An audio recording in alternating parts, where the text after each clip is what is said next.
Welcome into the Bad Fan. How early is too early to sack a manager? Well, how about a manager who won your club the Champions League? Well, Chelsea are looking to be the guinea pigs of how early is too early, as they have sacked manager Thomas Tuchel. We'll discuss the ramifications of it and who his replacement will be. Plus, the Champions League has begun and has proven already why it is the best cup in the world. Wait to hear what happened in match day 1. Your journey discussing all of this and more with the Bad Fan begins right now.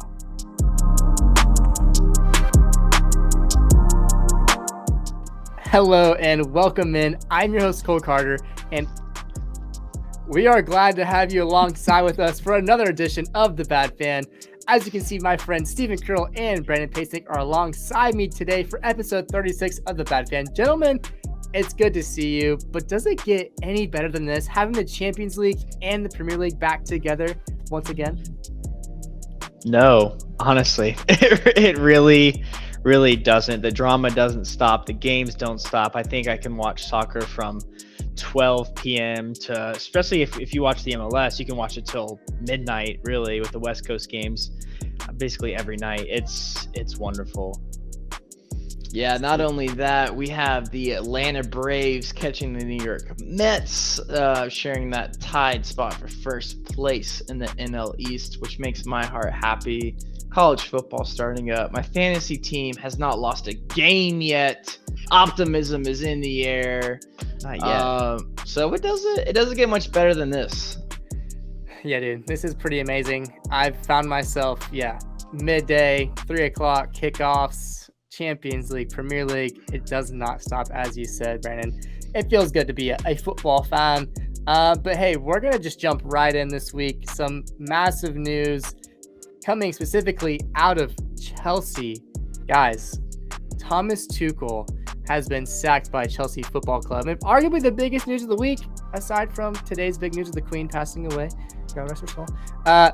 He's been sacked, which is crazy, guys. I mean, one day after his loss to Dynamo Zagreb in the Champions League, and after a slow run of results in the Premier League, what is going on with Chelsea? What will his legacy be at Chelsea at this point? Is it positive, negative? Like, what are we making of this sacking so far? I think it's, legacy-wise, very positive. I'm a little confused. I think maybe more will come out as the weeks go on, maybe. But they really haven't looked great this year, but still have gotten results. Obviously not the one in the Champions League. And they were shaky last year, but their owner, I mean, the war in Ukraine, all of that having to do with Chelsea. And then, just weird. Yeah, the club's been in a weird spot for probably the last, 8 months.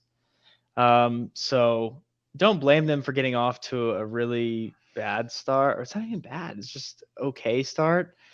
But yeah, when I heard the news, I was very confused and a little surprised. Steve, what do you think?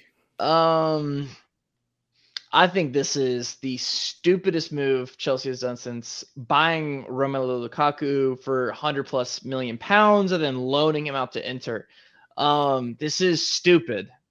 This is the stupidest front office football move I have seen, I think, in the Premier League since keeping up with soccer, honestly. He wins you Champions League. You spend 300 million plus on signings for a specific coach, for a specific play style. You're rumored with Ronaldo. Thomas Tuchel says, I don't want him.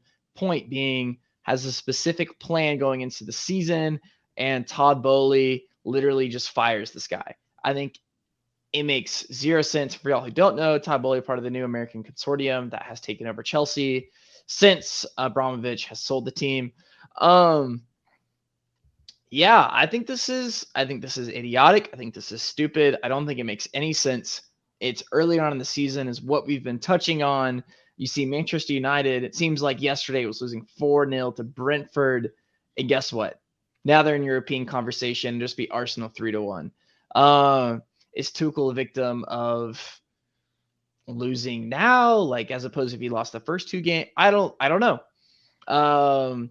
Last bit before I hand it back to my friend Cole, Champions League. They lose to Dinamo Zagreb in a group stage game. Real Madrid, who won the Champions League last year, take a loss to Sheriff last year. For y'all don't know who Sheriff is, I don't know either. And that's the point. They're in a country that doesn't exist on a map.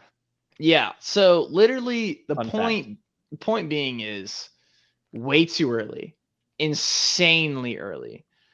And you see Scott Parker being fired from Bournemouth from speaking out against the ownership, not just the results. And so to me, it has the feeling of, I know they've been at odds, Tuchel and Bowley, since this kind of new takeover has happened at Chelsea. Basically, Tuchel's quoted saying earlier in the summer of, it's not better, it's not worse. Trying to stay out of things, and finds himself sacked out of a job after winning the highest level of, again, Cole touching on it in the intro, European Cup football ever is the Champions League. Honestly, if I'm a Chelsea fan, I'm kind of pissed off. I'm worried about the future. Graham Potter coming in. Is it official yet? I don't know. But yeah, I'm feeling pretty heated over it. It doesn't make sense to me. I think it's stupid. And I don't think it's being harsh like Roman Abramovich. I think it's just being straight up idiotic. Yeah, well, you mentioned a couple things like Real Madrid losing to Sheriff. Dynamo Zagreb has a history with London teams. They've now beat all the major London teams. They've beaten Arsenal, they've beaten Tottenham, they've beaten West Ham, and now Chelsea. And what's ironic is Zagreb is what got Jose Mourinho fired. Getting knocked out of the Europa League, less than a week later, he was out of Tottenham. And that was also the same week that their manager got arrested, and that team went and beat Tottenham, knocking them out of the competition. So Dynamo just has that effect on these London managers, apparently. But more focused on the whole topic here is, was this Todd Bailey's, or Bowley, however you pronounce it, I'm going to say Bailey, was this his goal from the get-go? I mean, Tuchel, in fairness to him, has sort of been a steward of the club since, this whole Ukraine Abramovich thing started stirring up late in the winter. And I mean, honestly, like, I was there seeing him in January, and the Chelsea fans absolutely adored him. Both times I saw him play against Tottenham, was just like, they're going crazy, singing, greatest, whatever manager the world has ever seen, all that jazz, because they did so well. And it's just, I don't think the Chelsea supporters were expecting this, nor were they asking for it, I would say. I don't, especially so early. Like, this is, 7 games into the Premier League, 8 games in the season, 9, I guess. Do they have a preseason whatever match? I'm not sure, but I don't know. It's hard to get rid of a manager that won you a major European trophy. It's hard to get rid of a manager that, I mean, has more or less done it all. And it's, I don't know. For you guys, is this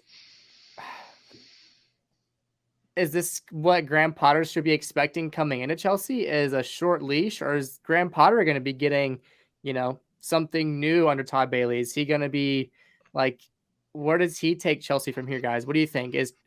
Should Graham Potter be weary moving forward, or should he walk in having full support mentally from Chelsea? I think this is an interesting spot for Potter to come in. You made a good point. Was this the plan from the start? If it was, then why'd you take so long to do it? And why invest $300 million or whatever into the players coming in this summer? Exactly. And so I think I'm with Steve. I think it's just a stupid move. I just think it's a momentary finger snap move, paying over the odds for Marc Cucurella, who hasn't really impressed yet for Chelsea. Just going and spending a lot of money this summer.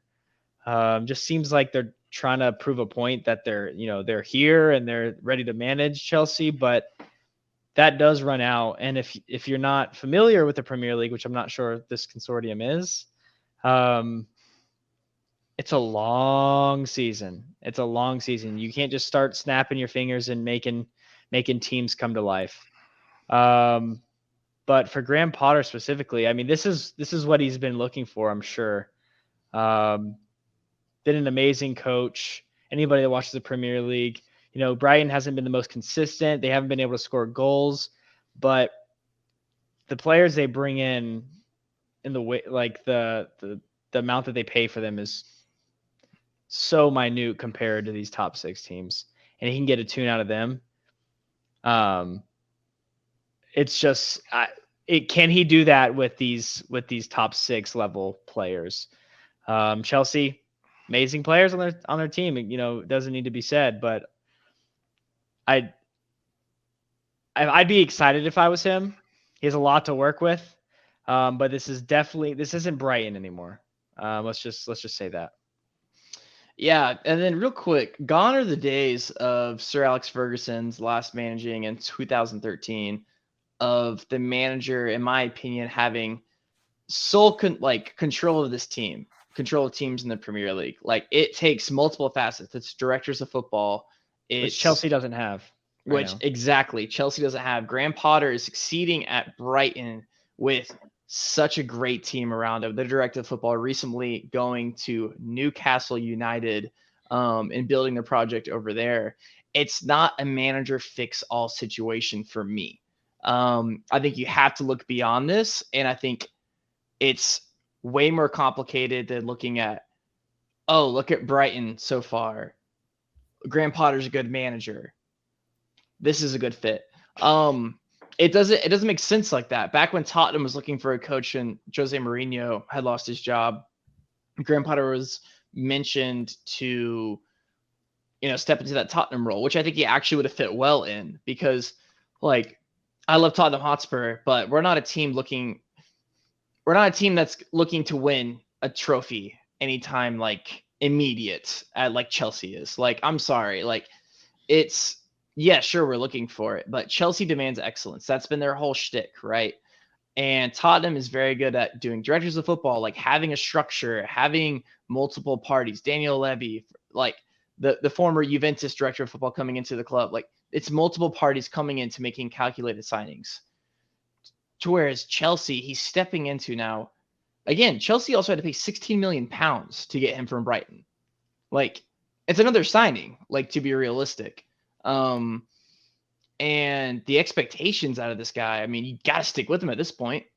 You just fired a high-profile manager that won you a Champions League.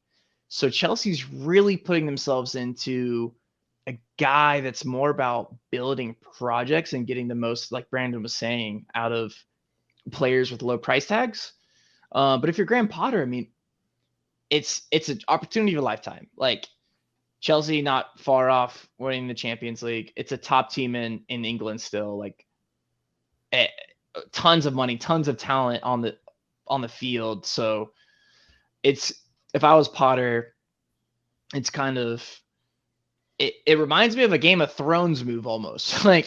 like Ned Stark being Hand of the King, kind of put into this role of you could get the axe at any second. But never in your coaching career have you had this high standard of coaching and opportunity to win trophies that you would never have a chance to win at Brighton. So I don't know. Overall, Tuchel's legacy at Chelsea's got to be success. Club, like domestic cup finals, European championships, and dramatic victories at Stamford Bridge. Coming from a Tottenham fan, I mean, he's a fantastic coach. Yeah. And I was just going to say, we forget too, and we haven't mentioned it yet. He was in 2 domestic finals last year, and took it to penalties against one of the best teams in the world in Liverpool, both times. Could have easily won one of them or both of them. So I think it's clear to see we're all just sort of baffled by the move. I don't know. I don't know if there's much left to say. I think like you said, Steve, you put it perfectly. Tuchel, Champions League winner, one of the best coaches in the world, probably top 5, even still. Did amazing work for Chelsea.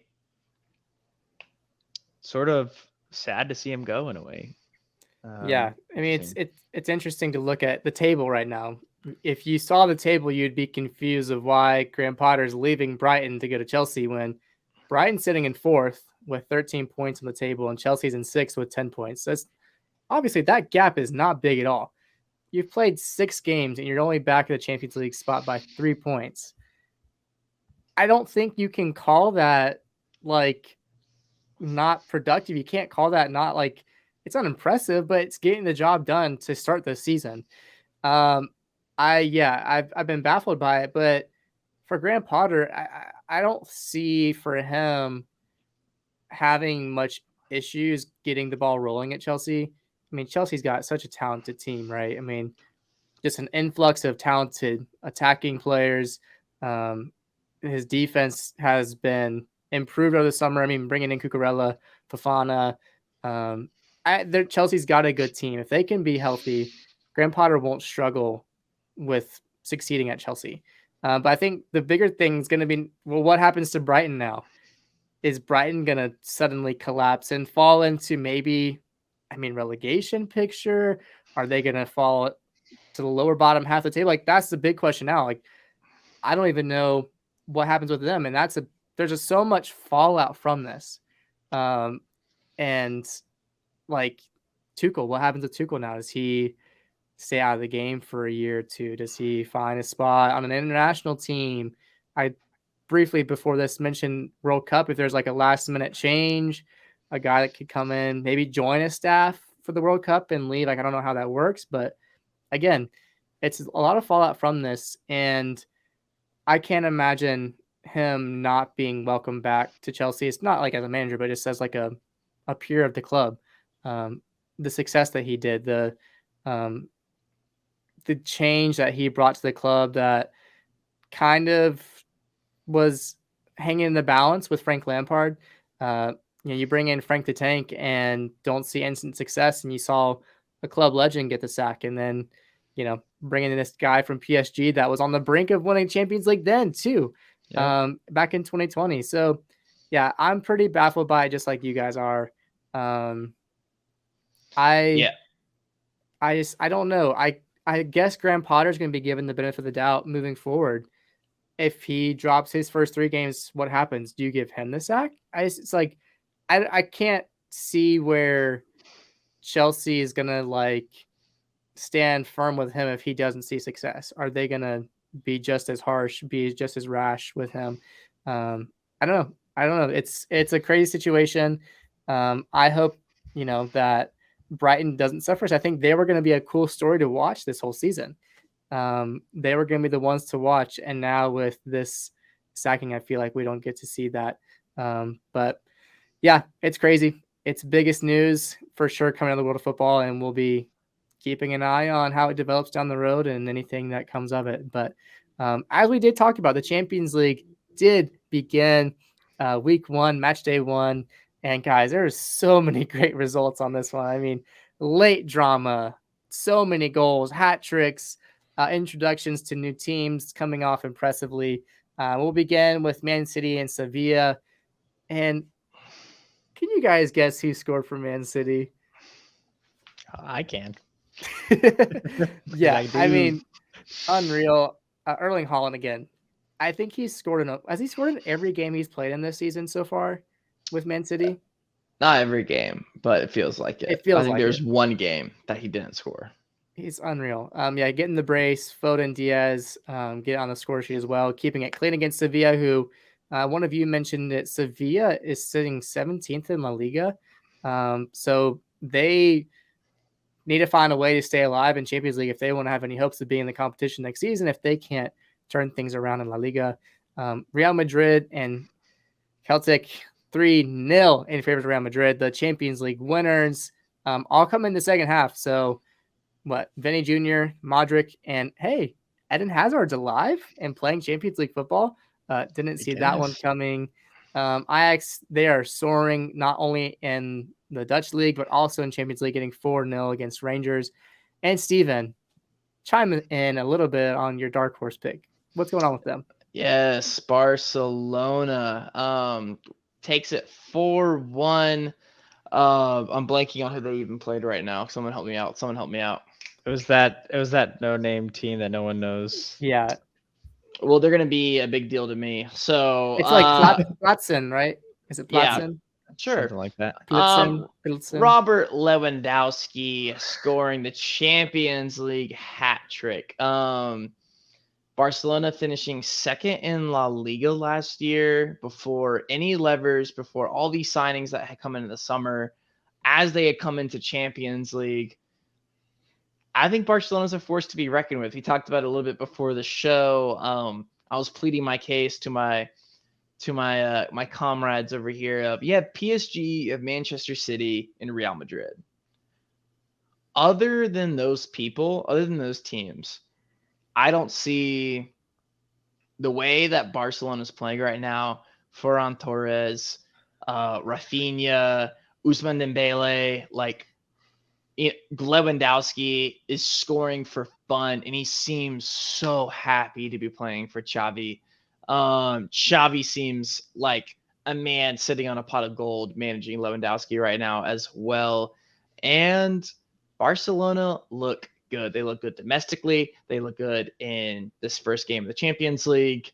Is Barcelona a force to be reckoned with? After the game, Xavi even equating Dembele's performance of late to quote-unquote prime Neymar levels.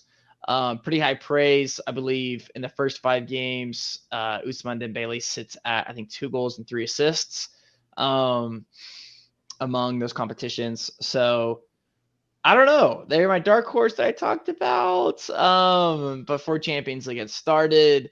On ESPN FC, Gab Marcotti and Jules Laurent talked about Barcelona and kind of reattaching themselves to their identity of, really royalty of European football, up there with Real Madrid, like Barcelona. Let's remember the weight that name carries and the expectation of them to come out and perform in Champions League. My question is, Barcelona forced to be reckoned with? Are y'all on my train yet? Or do you need a little bit more performances against higher ranked teams that I can actually remember the name of? No, I think they are forced to be reckoned with. And it's sort of some people coming into their own, like Dembele. He was on wages and was bought to be a Neymar. That was what they expected of him. And he just was not that at all the first couple of seasons with Barcelona. And so him coming into his own is huge for them. He's practically like a new signing. There was so much talk last season of him leaving the club on a free, and they did get the contract extension done. Last year was a year to forget, right? Losing at home to Frankfurt fans taking over your stadium. Last year was an embarrassing year for Barcelona as far as international European football.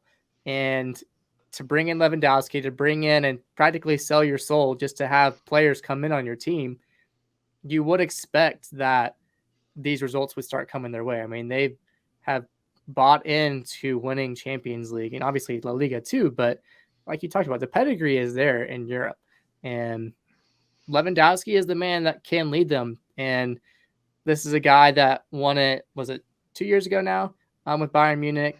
I think he's won it 3 times with Bayern Munich, I want to say, Champions League. Obviously countless Bundesliga titles, but I think that Barcelona, especially being in the group of death, having what Inter, Barca, Bayern, and then Pilsen, I think they'll definitely come out on top of Inter, and it'll be Barca and Bayern coming out of that group.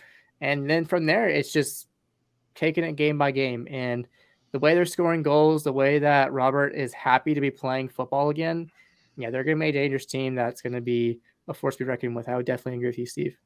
And real quick, just looking at the lineup of their past game, this is the personnel that they're dealing with. Robert Lewandowski, Ousmane Dembele, and Andrews Fati starting at top. Frankie de Jong, Frank Kessié moving from AC Milan to Barcelona. Pedri, and then the back line, Sergio Roberto, Andres Christensen, James Koundé, Jordi Alba, Ter Stegen in goal, subbing on Memphis Depay. Rafinha didn't get any playing time. Piqué, Gavi, Pablo Torre. This is a team that is very, very deep. And has experience out the wazoo to make this run. Brandon, I'm curious on your take. Yeah, look, on paper, I think they're built for Champions League football. They're deep enough, like you just mentioned, for it. I'm really interested to see what Xavi can do. Not a lot of coaching experience, and typically you got to have one of the best managers in the world to win a Champions League. Xavi is not that. Yet he's not that. But testing his wits in the Champions League with such a great team. I mean, this team will take it very far, I think.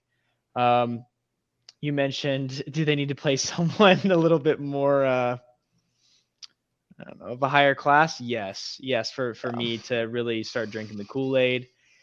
But they're definitely a force to be reckoned with. And like I've said, your dark horse, man, I believe I'll ride that horse into the sunset.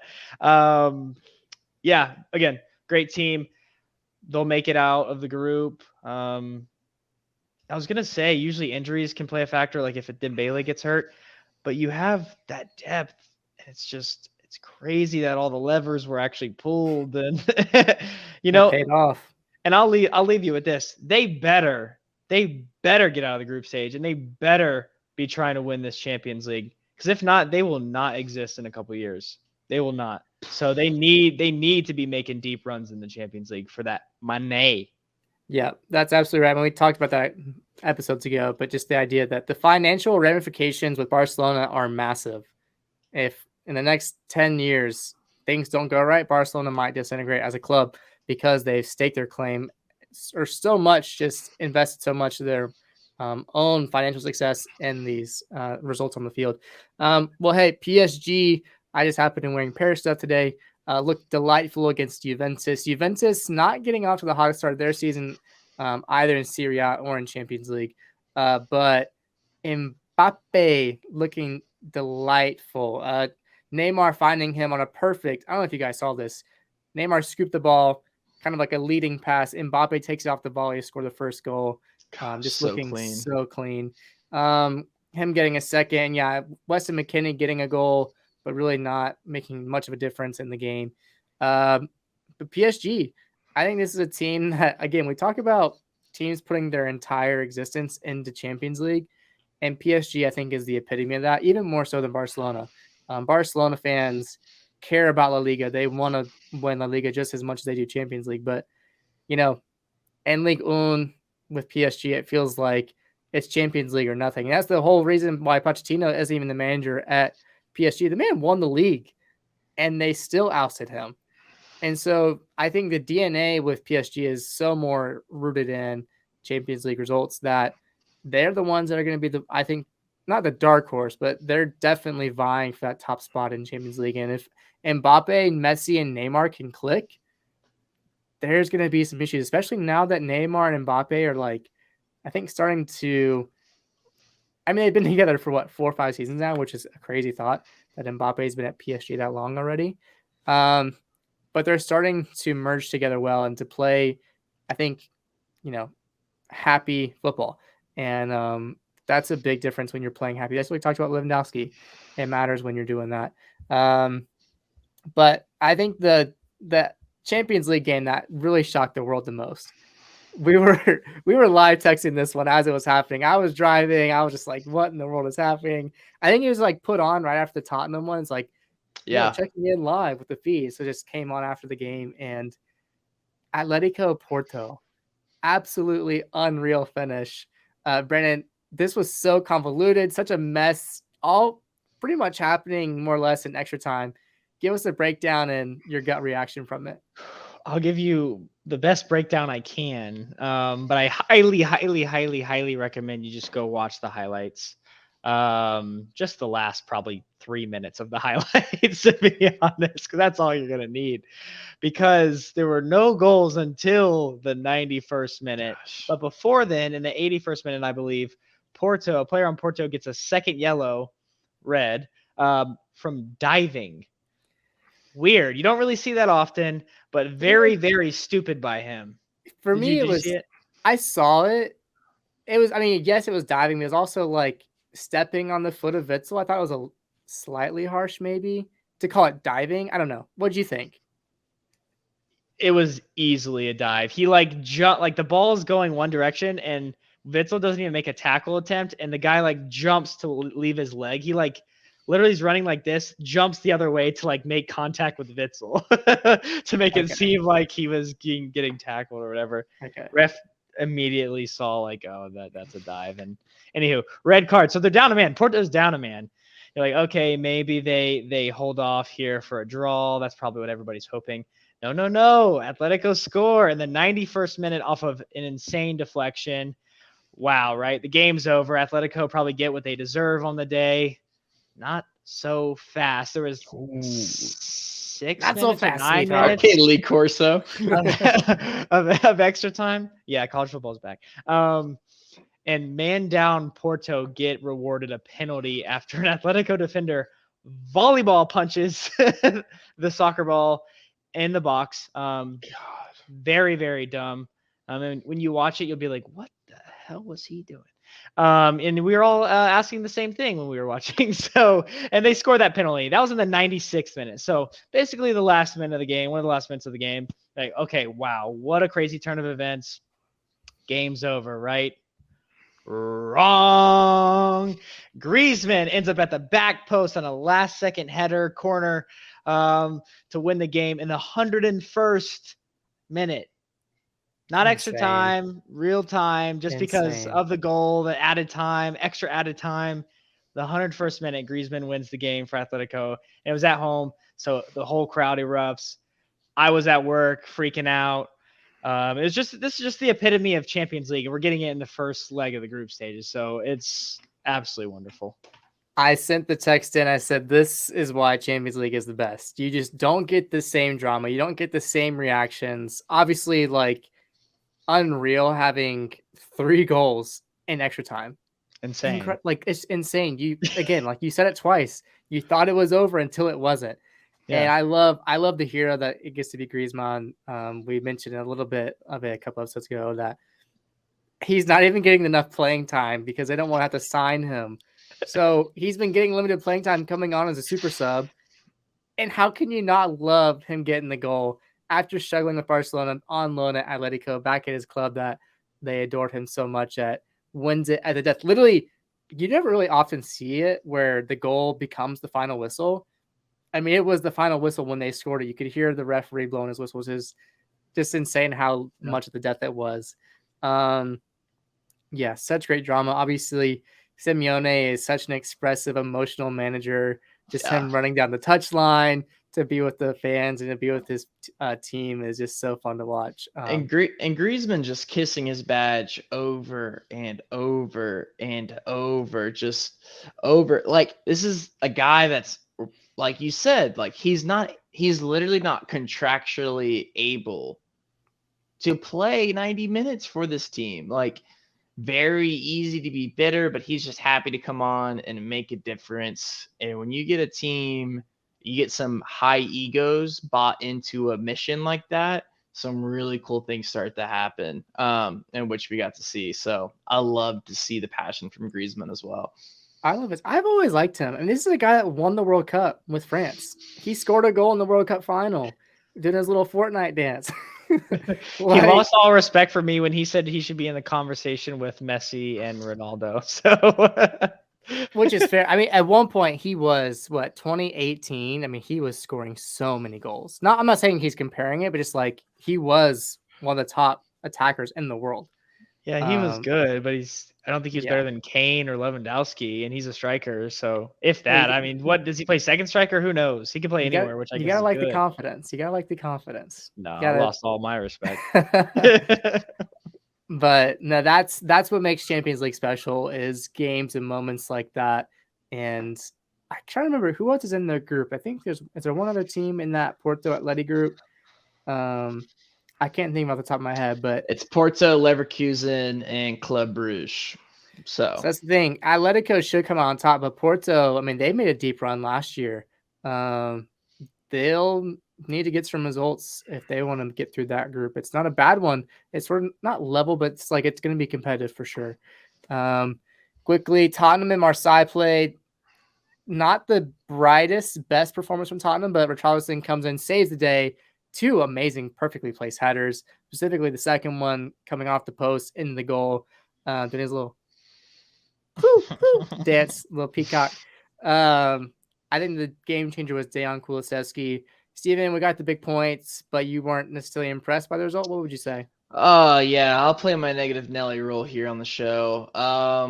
Tottenham was lucky not to concede a goal in that first half. I believe the game would have been entirely different if that were to take place. Guendouzi, our old Arsenal foe, taking control in that midfield. I was honestly pretty impressed with Marseille and how they played that first half. Tottenham were on their heels. Marseille didn't have any like clear chances at goal, but they were controlling the tempo, controlling the ball, and Tottenham looked, gosh, like at their worst, Tottenham cannot move the ball past the halfway line. But you could spin it and be optimistic and say they're able to defend. There were a lot of crosses coming to the boxes and whatnot. Tottenham was able to defend, but that halftime whistle could not have come soon enough. I'll say we get bailed out a little bit with the red card as well, able to finally put our foot in the game in like the 65th, 70th minute. That's not going to be the case with other Champions League teams. Marseille is a really good team, though. So I don't want to doubt any of their performance. Richarlison, great goals, 2 incredible headers. So it's a good result. It's a deserved result. I think we were the better team on the day. However, I don't know if every team is going to give you a red card, and I don't know, a team that can finish a little bit better, it might be a different story on the day. But 3 points nonetheless. So that Brandon Page's semifinal ticket is looking half a step more towards that direction. So I'm happy for it, but I would not come away from this game saying it was a great or fantastic result from Tottenham. Is he earning a Premier League start in your eyes, Richarlison? Over Sonny. No. I would say over Sonny. No. I love the 2 goals. I love it. Højbjerg, I don't know if you saw this. Højbjerg gives a weird interview about Richarlison. Talks about, he needs to learn a lot more, talk a lot more, like just kind of take in the moments more. Tottenham has an embarrassment of riches, honestly, for the first time in a while in the attacking half. Richarlison's able to float with a winger role, attacking midfielder role, or striker role. And he's got an ego, right? Like, I love that. And harnessed correctly, which I think Conte has done so far very well. Great player. I don't think you give him a start. Sonny's desperate for a goal. He had a good game against Marseille. I think it's way more valuable to keep starting. If the question is Sonny or Richarlison, Youngman's son. Still all the way. It's been working so far. Tottenham, one of the 2 Premier League teams, undefeated right now. And if it's not broke, don't try to fix it. Don't make a shocking move like that and put Son on the bench. So Richarlison just scored 2 dramatic goals.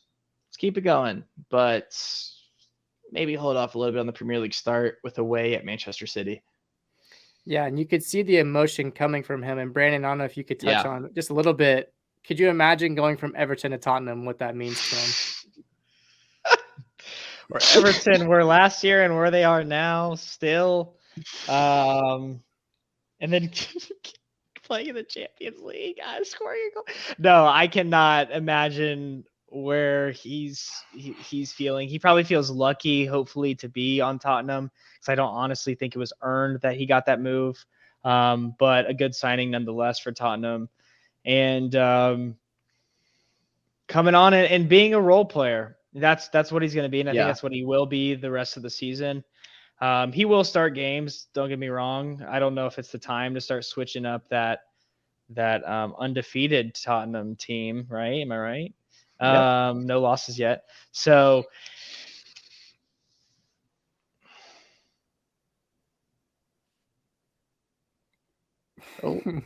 well, I guess he took a long thought there. Brandon, if you can hear us, we're going to go ahead and keep going without you. Yeah, no, I think he's right. I think there's still some more time. Big matchup coming up against Man City. That'll be a defining game for Tottenham for sure, and we'll cover that in a bit.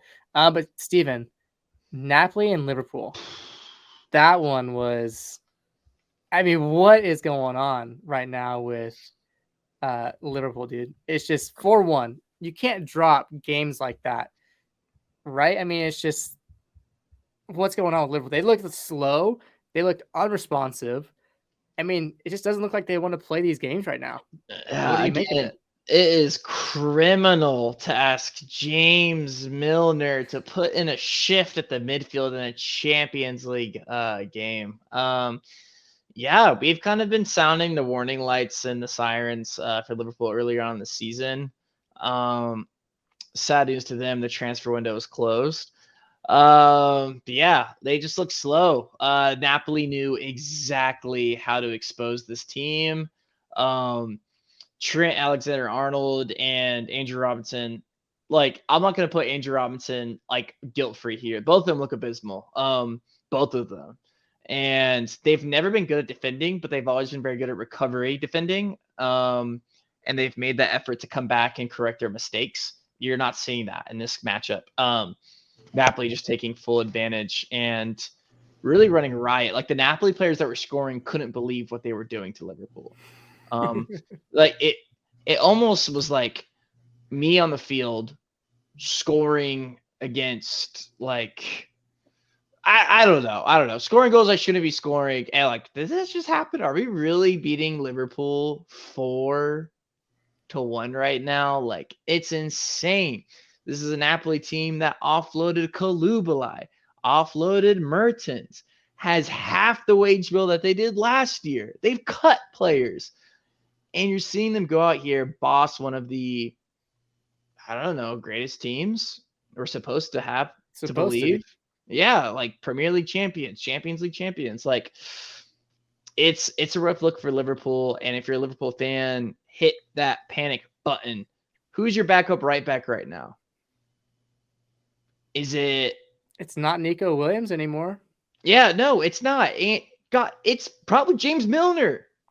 And he's starting in the midfield for you right now in a Champions League game. So that's scary. Do you go to a back three? Klopp kind of hinted at changing assist. Like, I forget the direct language that he was using, but talking about structurally changing the team. Like, do you go to a back four? Like, do you go to, like, what? I mean, you go to the back three. You could do maybe, Fabinho as a center back, Matip and Kunte. I don't know. They don't look good. 4-1. I'm hitting the panic button. Yikes. I still think they can make it out of the group stage, but this is a real conversation if they go to the Europa League. Exit stage left a little bit early. Yeah. Brandon, I don't know. Did you catch any of this one, the Napoli-Liverpool game? Yeah, I watched a little bit. I was switching in between the games. I'm sorry, I don't know what happened. My internet must have gone out real quick. It's a Columbus thing. Good, buddy. Yeah. Steven's on top now, so he got his spot. Can you switch us? Yeah, no, it could have been 6-1. Victor Osimhen, who I think came off injured, was probably the best player on the day. Absolutely insane. Just so good. Making Liverpool's defenders look like championship defenders, to be honest. Yeah, Liverpool should be lucky to get out of there 4-1. Probably the worst loss since Villa. What was that, 7-2? Sorry, Steve, I don't know what you said, but if they didn't have Luis Diaz, I'm not sure where they would actually be, because he just seems to pop up with goals and play well. And I think losing Sadio Mane has played a massive role in their sort of downturn, whether we want to admit it or not. I don't have any evidence to really back that up, other than they're not scoring goals, other than the 9-0 defeat to Bournemouth, which that's an outlier. Let's just say that. So, yeah, panic button time for Liverpool. Klopp out? I don't know. Well, that's the thing, because this kind of bleeds into what's happening in the Premier League, and they just came off of a 0-0 draw to Everton.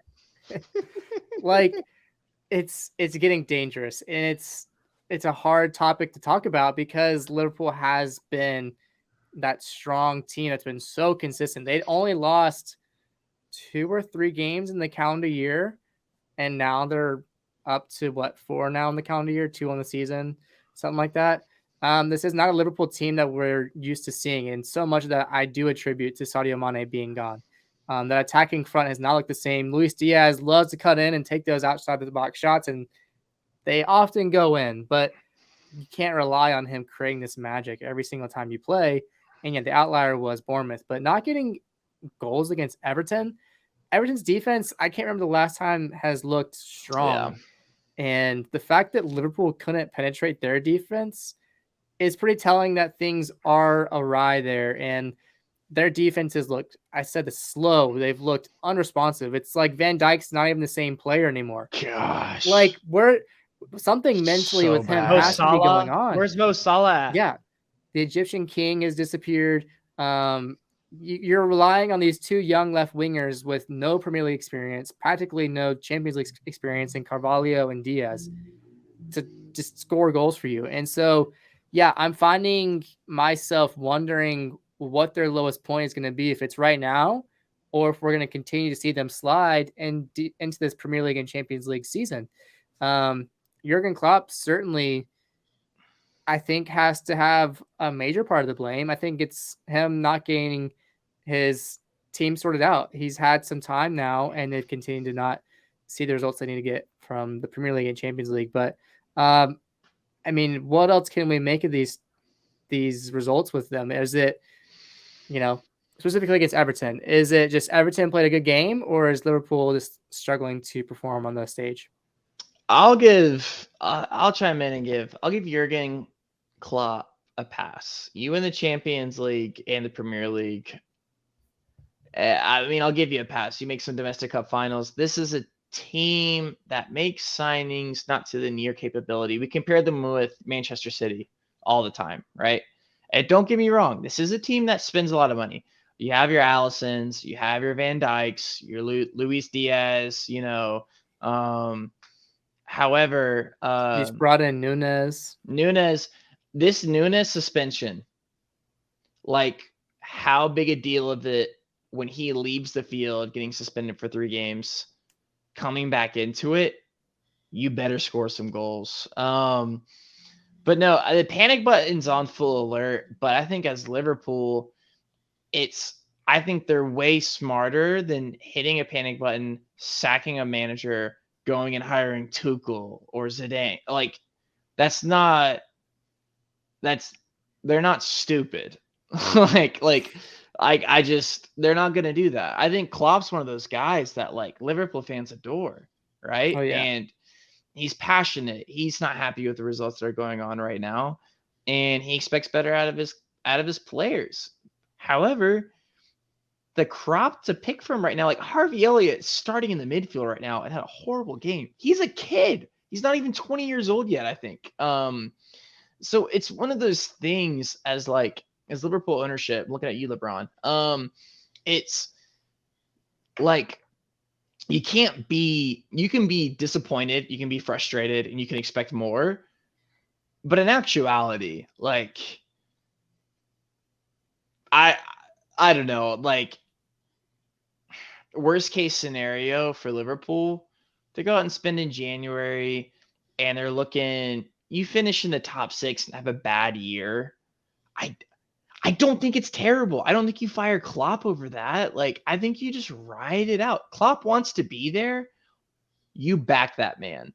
The instance of him maybe wanting to go somewhere else, a new challenge, yada, yada, yada, yada, that's very different. But if you have somebody that's committed to a project, like a man that Jurgen Klopp has been so committed to Liverpool, you don't try to create something to sack him, because you're not going to be anything better.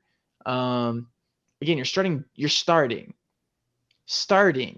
James Milner in a Champions League game in the midfield. That is absolutely criminal. Like, you're looking at, like, oh, you could start Firmino in the midfield and start Nunes up top. You could do like a fault. Like, they don't have the personnel right now. I think it looks like an overhaul of hundreds of millions of pounds being spent this next summer and winter combined, to get this team back to where they are. Yeah, they're sitting 7th right now on the table, by the way. And they're, 4 points off the 4th spot behind Brighton. I don't even know, what injuries do they have right now. Are they Canade's out? I guess Yeah, they haven't played their best 11 yet. To be No, fair to them, it's early. It's a Manchester United team that was last in the league a couple weeks ago. Like, let's panic buttons on. Like, I'm not coming off of that. Like, the team's worrisome to Liverpool standards, they but look yeah. awful. They look bad. they look Yeah. terrible. Well, they're getting Thiago back. I think he was Yeah. on the bench for that game. They did bring in Arthur on loan from I think Yeah. Juve, which again he's not been the hottest player, but he's a solid player. He's seen big You club need him. experience, right? So they're getting some reinforcements in, either just coming off of injury or coming in off that late deal with Juve there with Arthur. But yeah, I agree. I don't think you can get rid of Klopp. We've seen in so many other sports, teams have highs and lows. Like Greg Popovich, one of the most winningest coaches in the NBA ever, has had a couple of slow seasons with the San Antonio Spurs. He's had it at the very highs, winning so many NBA finals. You have, like last season in Clemson, Dabo Swinney loses a couple of games in Clemson. They don't give him the sack. They just gave him a 10-year deal yesterday or today. So it's obviously different with European football, but yeah, Klopp can't go anywhere. I don't know. I don't care where you finish. I definitely don't think you can get him out of that team, fire him, but there does have to be some accountability somewhere. It might have to be a conversation of look, like we did bring in Nunes, we brought in all these guys. We expect to be sort of a certain spot, and maybe come next year, if you don't see a rebound, if it gets to that point, then maybe that conversation can be had. But for this year, there's no way that you can see any exponential change from Liverpool, I think, on the side of getting rid of Klopp. And they won some domestic cups last year, no? Or am I tripping? They won the 2 against Chelsea. Yeah, and penalties. Yeah, and I will say also they haven't spent a lot of money. Liverpool doesn't do that. They make a lot of targeted investments. Yeah. And they also sell players to reinvest money. Like they're very good with money, and they're run sort of like a smaller club, to be honest. Which is great that they're challenging for the top honors, but it might come to show this year. You can only push your players so far, and there's a little bit of a scandal going on. I think I might have sent you guys this on Twitter, but all of their players are on inhalers. Have you guys seen that? No. And that's a conversation for a different time. But there was a joke on Twitter this week that was basically like the inhalers must have ran out or something because all their players aren't running as much. They're getting injured, and they're not performing well. So look it up. Look up Liverpool and inhalers scandal. Yeah, you gotta get him some of that Space Jam juice. Yeah, Michael's special stuff. Well, let's kind of move on to the next spot in the Premier League. Man United taking care of business against Arsenal. Man United's won 4 in a row now. Yeah, climbing the table after they beat Liverpool and now Arsenal. Is Man United the real deal now? Are they finding their footing in the Premier League? Yes and no. They are better than what they displayed earlier in the season. I think we all knew that with the talent that they have on the squad. But I still think Arsenal is going to finish above them. Arsenal looked as good as you can look in a 3-1 defeat. I will say they looked very competent. And Manchester United just really finished off their chances very well. And credit to Ten Hag and the boys. I think Manchester United will be challenging for top 4. I think outside looking in, but I still think they'll be in the conversation in the spring. So that's kind of fun. The Premier League's more fun when Manchester United's involved in that. I believe the last show that I was on, I said that Ronaldo's going to score and it'd be kind of all happy and smiles. And it hasn't gone that way. Ronaldo's still outside looking in, warming that bench. Doing it well, looking good. Doing it well, looking great. If I could look like that at 39, kill me. But yeah, Ten Hag sticking to the guns, getting results. Credit to the boys. Credit to Ten Hag. Benching Maguire, benching Luke Shaw, benching Ronaldo when he wants to, and winning games. So the Dutchman full force. So I think Manchester United top 6 for sure. So again, just how quick the Premier League can change. And Anthony going ahead, getting his debut goal out of the way, dispelling anything that maybe any curse, anything, him falling short of expectations, going ahead and just getting that goal in, making sure he took care of that. But Brandon, I think the big topic from the Premier League really came down to the goals that didn't happen, VAR intervening on a handful of occasions over the weekend. There was a couple of them that have sparked a lot of debate about the institution of VAR, talking about who should be allowed to do it, when it should intervene, the rules. What does probable cause and like clear and obvious? What does all that mean? What were some instances that you saw that are worth bringing attention to our viewers about what VAR needs to be moving forward? So I don't know if we really want to get into the details of them all, but West Ham had one, Newcastle had one, Leeds had one, Brighton had one, even Villa had one. That's 5 controversial calls out of 10 games, by the way. That's half the games where VAR was used incorrectly. Not the Villa game with Coutinho, but poor refereeing, let's just say. 5 very poor refereed games on the weekend, 4 involving VAR. It's a mess. It's an absolute mess. I like VAR for things like offside, which the McAllister goal, which was an absolute banger. Again, go watch these highlights. Really nice. Make up your own mind about these. But the McAllister goal could have been goal of the season. Brought back as a no goal after VAR because a player attempted to bicycle kick, I think it was, after he was offside. But it didn't really affect the goal itself. So, but to me, offside is offside. It's black and white. That's good call for VAR.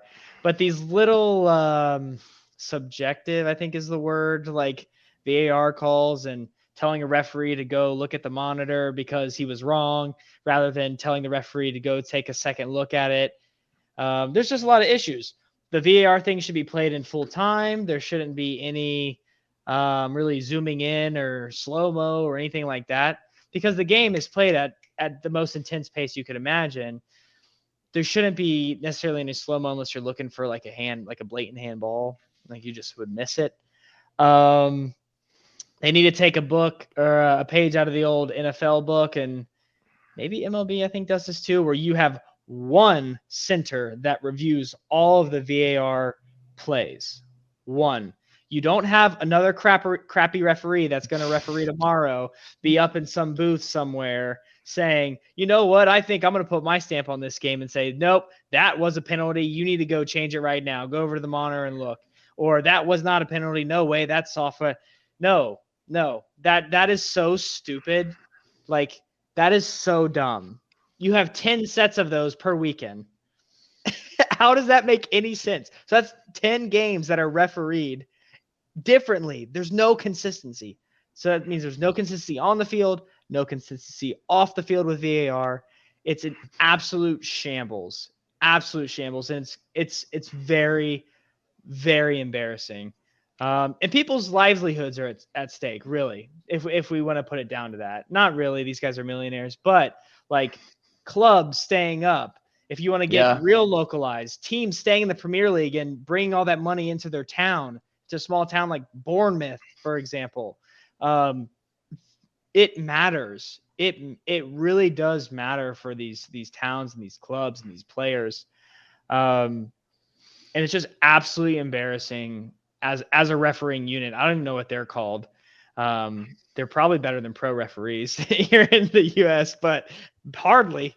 Good Lord. This weekend was just not a good weekend. I'll get off my soapbox.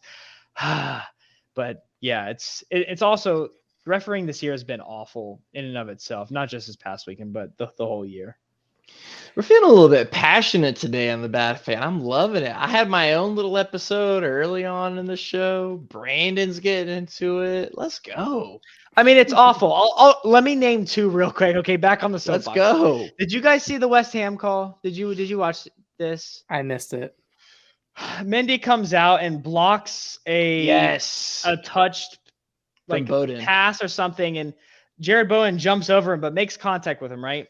Mendy makes a mistake by punching the ball or kicking it or whatever way far out. He doesn't grab it. So Mendy's out of the play anyways. And it's not a foul on Bowen anyway. Like Bowen didn't tackle him. He was jumping over him and his cleat hit him.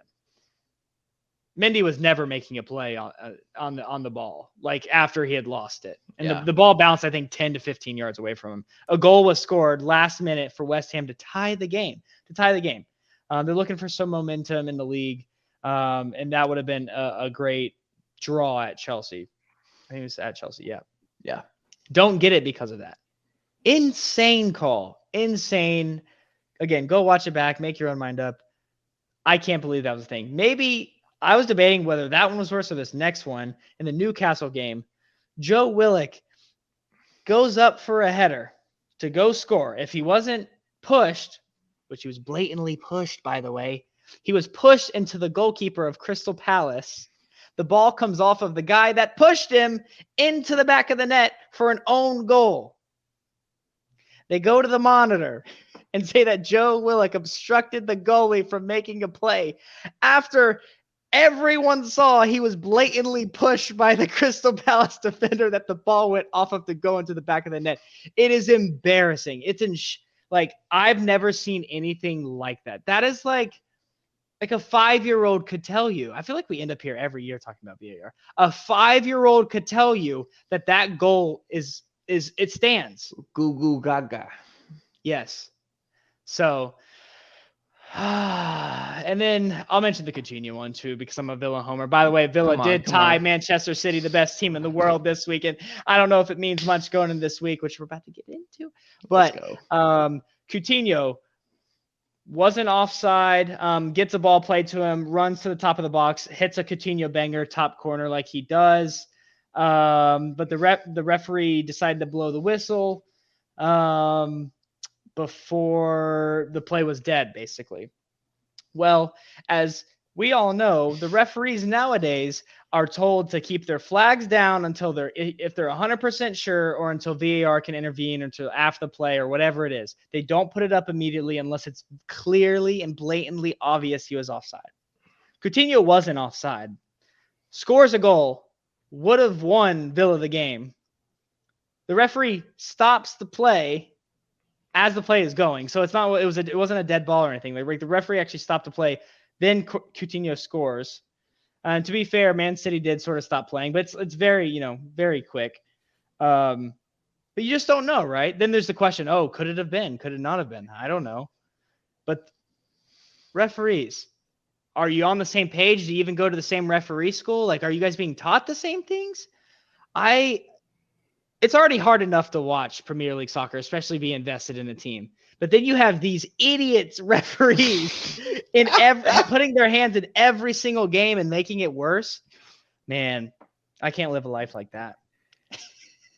Wow. That is the spiciest take in all 36 episodes right there. The most fiery take. The hottest. And it's crazy. I listened to Ben Foster's podcast, his Premier League fill-in, whatever. And he's, at this point, just kind of called for just getting rid of VAR entirely.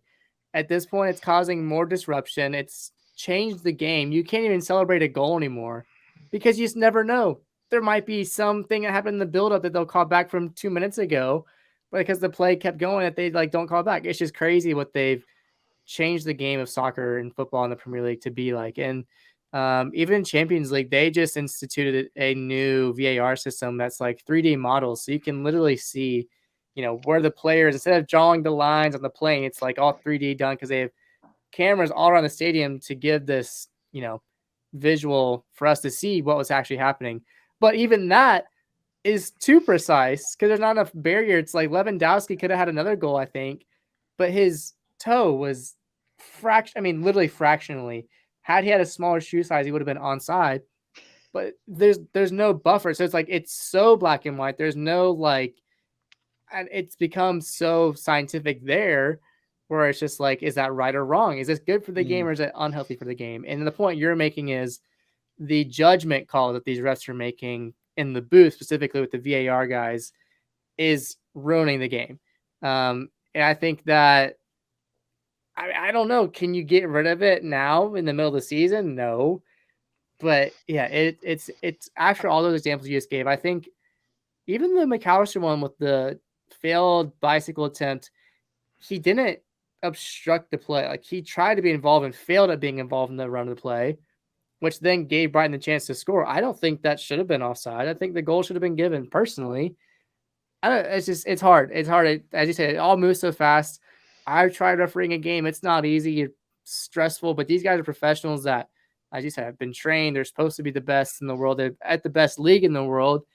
The standard should be there for them as well. And what I love about the NFL, what I love about Major League Baseball now, I think the NBA does it too, is there's accountability now because the referees have to explain audibly over a microphone what happened, what they saw, right? So like baseball, play at the plate, the runner was tagged on his left hand, therefore the runner is out. We don't get any explanation from these referees. There's no accountability. You can't say anything. Many times managers have come out and said, poor refereeing, poor decision, whatever, and they get fined. They can't even have accountability. They're so protected. A bunch of these referees in different leagues are, but it's specifically in soccer, there's no room for them to have any criticism, it seems, without hiding behind that silence of just whistle and pointing to the spot or whatever it is. So yeah, it is in shambles. It needs to have some better oversight or just, I don't know what, if more player input. You need to have former players perhaps being referees now, like being the VAR assistants, people that have played the game. And like, I don't know, it's hard to give these guys credit when more often than not, we see complaints more than we do the success of VAR. But yeah, it's getting to a critical, critical mass point right now. And Sure. yeah, it's hard. It's hard to enjoy games Perfect. when it's intervening and when it's changing the game so much. Steve, I don't know if you have any closing thoughts if we want to move on from it, but Tottenham fan, VAR, good. this is true. It did help us a lot 3 years ago in Champions League. Helped us get to a Champions League final, so Yeah. you're not going to hear me complain about it. But yes, I agree. Differently. It is crazy. They need to figure it out. They've had it long enough. They need to figure it out. This is true. Some consistency, absolutely. Well, that's been the past couple days of the Premier League. Looking forward, games coming thick and fast. Yes, you've heard that expression. Hopefully, games do happen. That big news of the Queen passing away might have an effect. I haven't heard a clear indicator if games are getting canceled for the weekend. We might find out more after the recording of this, but That'd be crazy. I know, like across the country, they're having like 12 or 13 days of mourning, which means like events like comedy shows, things at the theater have been canceled. So the hope is that the Premier League is again one of those things, much like it was during the pandemic, where it can continue. They can pay the respects and such through playing those games, especially thinking about the fans traveling around the world from, like, let's just say a Tottenham fan coming from South Korea to see Son Heung-min, like stuff like that. These people have, a lot riding on coming to see these games. It'd be hard to cancel them. So we'll see if they do happen. The ones that we've been keeping our eyes on are potentially El Sakiko round 2, much like the one last year with Ole Gunnar Solskjaer and Nuno with Tottenham and Man U. Leicester City and Aston Villa, 20 versus 17. Brandon, you're invested in this one. I know you are. And there's so much to see who might join the ranks of Thomas Tuchel and Scott Parker, the man who loves a nice classic cardigan. This one, is it really going to be an El Sakiko? Do you think the loser of this game will lose their job, guys? Right after the game? No. I think Brendan Rodgers is in it for the long haul. I think there's way more pressure on Gerrard, to be honest with you. Yeah, and you would think coming off of a tie against Man City, I'd be all hyped up and be saying, oh, yeah, we're going to go take it to him, whatever.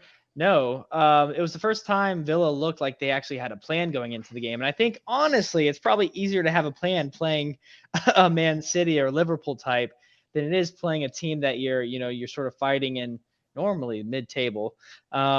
So, yeah, I don't know if any coach will get sacked right after this game. But it's going to be an interesting matchup. These teams have split games over the past couple years. Not really much between them. And I don't think there really is much this time either. Brendan Rodgers is a way better coach than Steven Gerrard. And honestly, Leicester didn't look too bad, even though they got thrashed by Brighton. So I don't really know what's going to happen. I'm honestly very nervous, but I did say if Gerrard gets 5 points from the next 4 games, Yeah, you did.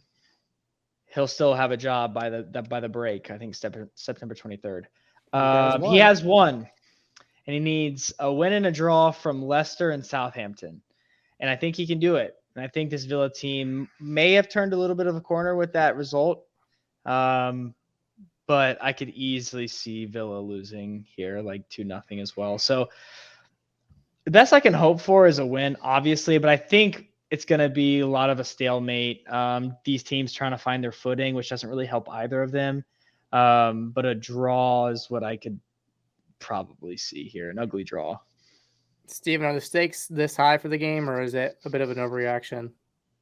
I mean, gosh, we just talked about Tuchel for like 30 minutes at the start of the show. I mean, I don't know what's happening anymore.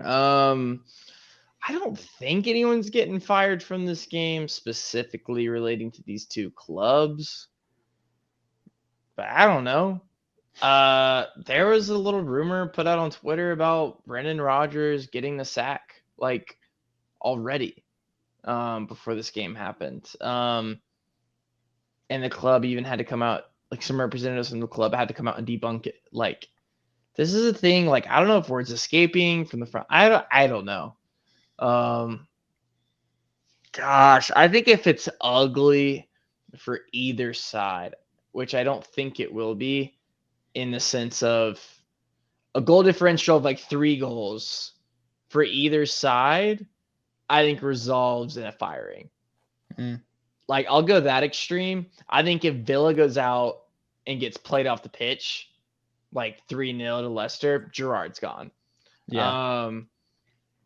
And vice versa with Leicester, but I don't see that happening. I like Brandon's analysis of like an ugly draw, maybe like a 2-1 thriller, 1-0 thriller, 0-0 kind of draw, though, is kind of the vibe that I'm going with. And I think both the managers' jobs will be safe, and no one's going to be joining the very handsome Scott Parker or Thomas Tuchel yet. Him and Thomas Tuchel. Yeah. Yeah, I will be curious to see what happens with this one. I don't want either manager to get fired. I think, there's a lot to be excited about with these clubs in general. I think, Brandon, you talked about early on in the preview, just, you had some high expectations coming this season with Aston Villa, and you had European 17th. sights set. And yeah, sitting 20th and 17th right now with these two teams is not what anyone expected. So yeah, clock is ticking in regards to both managers. I hope that they don't get the sack. Really, I've thought about this. Maybe I've said it. That the market really isn't that good for new coaches, to be honest. You're going to bring in Son Deitch. You're going to bring in Big Sam. You're going to bring in like Roy Hodgson. I think he's done coaching at this point. It's just like, I don't know, who are you going to bring in that's going to refresh what you're already doing? I find it hard to imagine these guys come in and drastically changing a season when these guys have proven, more specifically Brendan Rodgers. Gerrard won with Rangers stuff, but it's like, who are you going to find is better than Brendan Rodgers to get this team to win? He knows the players. He knows the system. It may not even be totally on him at this point. So it's hard for me to imagine finding a better replacement, especially at this point in the season. But we'll find out very soon indeed. Man City and Tottenham. This one has been a fun matchup over the past couple of seasons. Tottenham getting the double over City last season. But as we talked about, Erling Haaland, dude's just been unreal so far. Having is he at 9 goals already in the Premier League? 10. My goodness. The past 6 league matchups, Tottenham's had 4 wins, being the kryptonite of Man City. Only 1 loss, that pretty embarrassing loss when Davinson Sanchez found himself on the floor, and then 1 draw against Man City. We talked about this earlier. Heung-min Son has been a game changer in these matchups against Man City. He'll be looking to find his first goal, but Man City is looking to stay hot.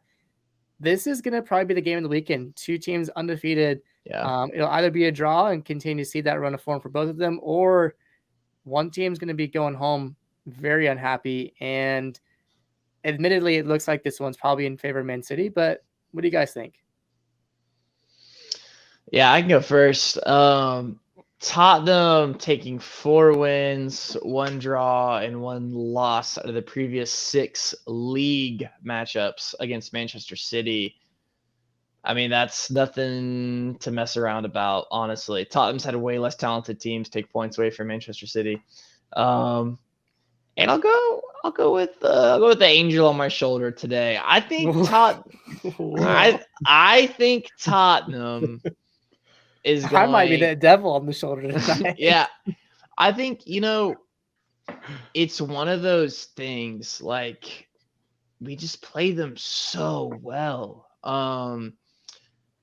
Coming off a Champions League win, I know Manchester City won too, but it's like when you have a team like Manchester City, like drowning in silverware, like Tottenham is hungry. Conte is hungry. Like it just means more.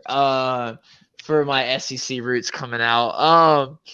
But no, the game's going to mean a lot to Manchester City, but I think it's going to be a big test for Erling Haaland. Tottenham's defense has looked pretty great the start of the year. I think it'll be a test for Haaland, to be honest. Probably one of the best defenses that he plays so far in the Premier League. So I think it's going to be a fantastic game. I think there will be a winner. I do not think there will be a draw.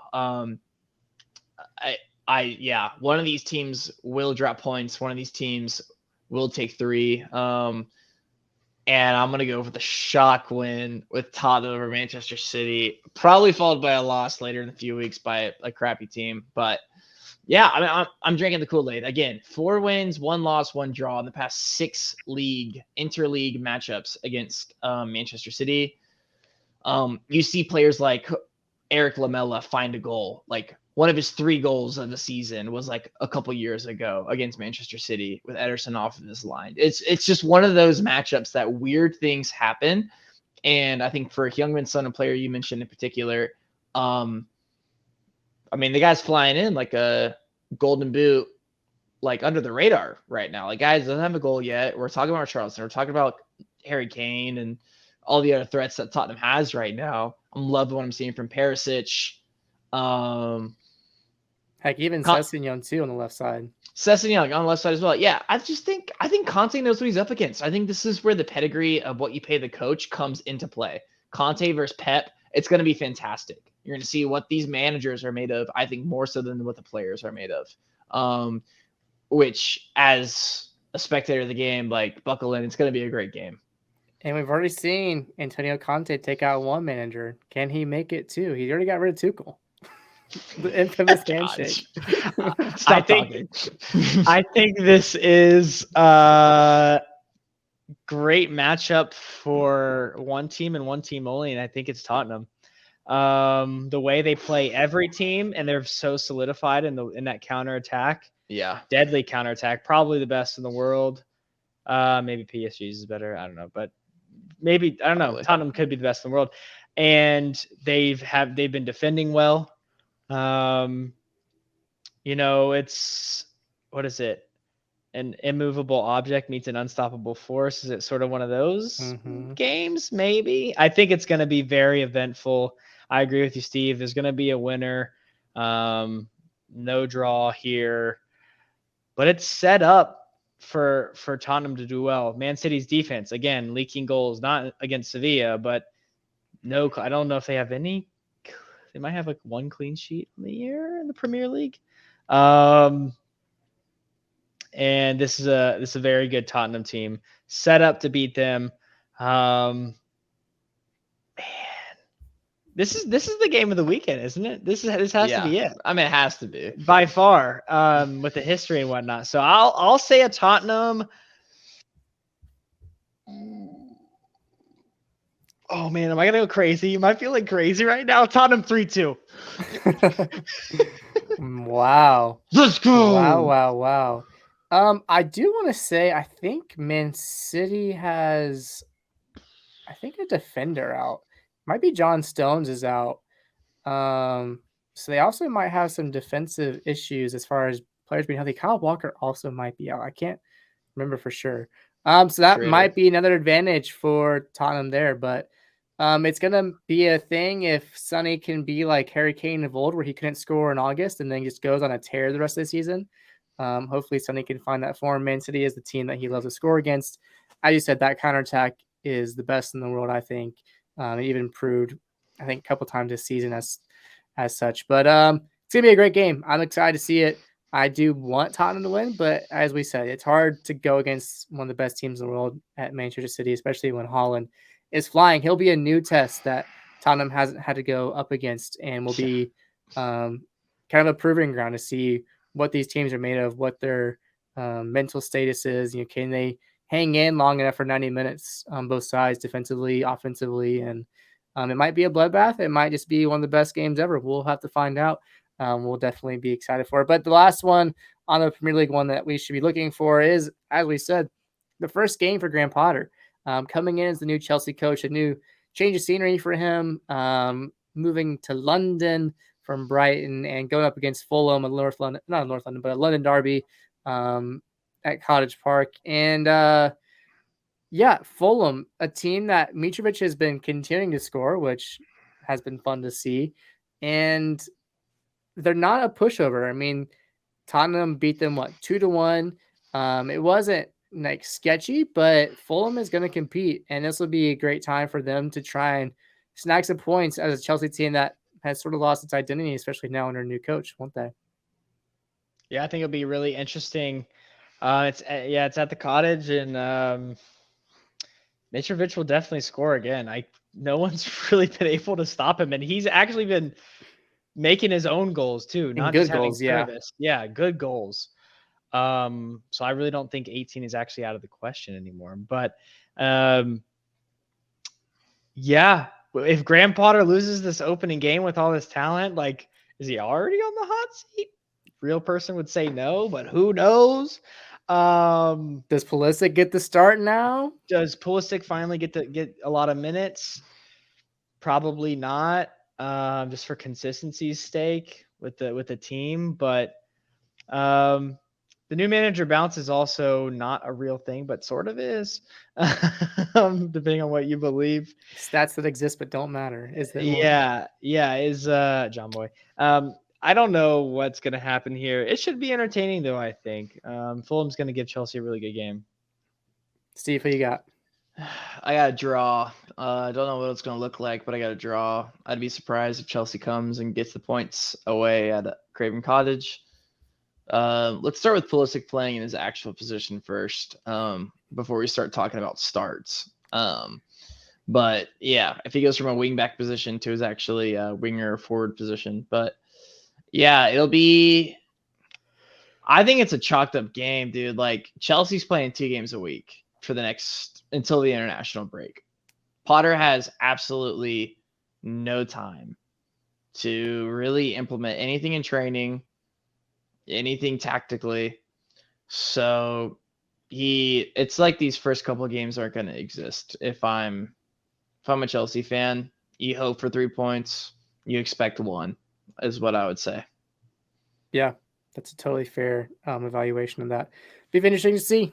Fulham, not a team to be messing around with. They can get you scoring those goals. Again, with Mitrovic, he's dangerous. Cole. He's dangerous. Well, that's been fun. That's been a full episode. Guys, I mean, we covered so much news. It feels like in such a short amount of time. Crazy things been going on. Orlando City won US Open Cup. That's kind of garbage. Good for them. Yeah, good for them. The U.S. women, they reached an agreement on their CBA. We might cover that a little bit more. Now getting equal pay with the men. Any other major headlines I'm missing? I don't think so. But yeah, so much happening. NFL is starting this weekend. College football is back. MLB playoffs are quickly approaching. The Atlanta Braves and now cops the New York Mets. These will be some things we'll hope to bring to you guys in the next episode or two. So stay tuned. Thanks for reaching the end of this episode. It's been fun. It's been full. And we've certainly been loving our time with you. We love getting to do this. And we're 36 episodes in of The Bad Fan. So if you haven't, please do subscribe. Please leave a like. Leave a comment. What's your reactions to some of the Champions League games? What's your reaction to the Chelsea firing and hiring in London? Lots of fun things going on. VAR without any controversy ever. Should it be gone? Should we get rid of VAR? We'd love to hear your thoughts down in the comments on Twitter, on Instagram, or if you know us personally, give us a chat there. Trey, we'll be thinking about you as you take on Brandon and El Sakiko. Hopefully neither things go wrong. But again, that's been pretty much it for the Bad Fan today. I've been Cole Carter. Steven has been back on top. Brandon found himself relegated to the bottom. Hopefully that does not reflect Aston Villa's season. But more or less, that's going to be it for the Bad Fan. We love you guys. Appreciate it. Until then, peace out and be good.